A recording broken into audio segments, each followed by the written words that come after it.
யுத்தம் செய்ய போனா ஜெயிக்க முடியுமா? உடம்புல தெம்பே இல்லாம அப்ப நம்ம தோத்து போயிருவோம் போல இருக்கு மோவாப் தேசத்துல போய் அப்படின்னு சொல்லிட்டு ரொம்ப பயப்பட ஆரம்பிச்சுறாங்க. உடனே யூதா ராஜா சொல்றாரு, இந்த ஊர்ல யாராவது கர்த்தருடைய தீர்க்கதரிசி இருக்கிறாங்களா அப்படின்னு கேக்குறாரு.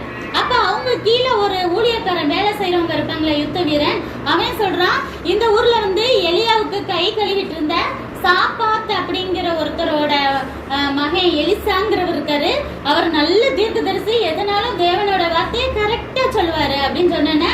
இப்ப இவங்க எல்லாம் என்ன செய்யணும்னு ஆசைப்படுறாங்க, 3 ராஜாவும் போய் எலிசாவை போய் பார்க்கணும் புறப்படுறாங்க.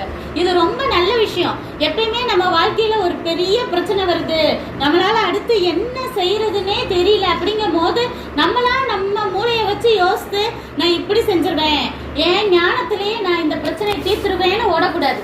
எப்பயும் நம்ம யார்கிட்ட தான் போகணும், நம்ம தேவன்கிட்ட தான் முழங்கால் போட்டு, எனக்கு இப்படி ஒரு பிரச்சனை இருக்கு, இதுல இருந்து நான் எப்படி வெளியே வருதுன்னு எனக்கு ஒரு சொல்யூஷன் சொல்லுங்கன்னு கேட்கணும்.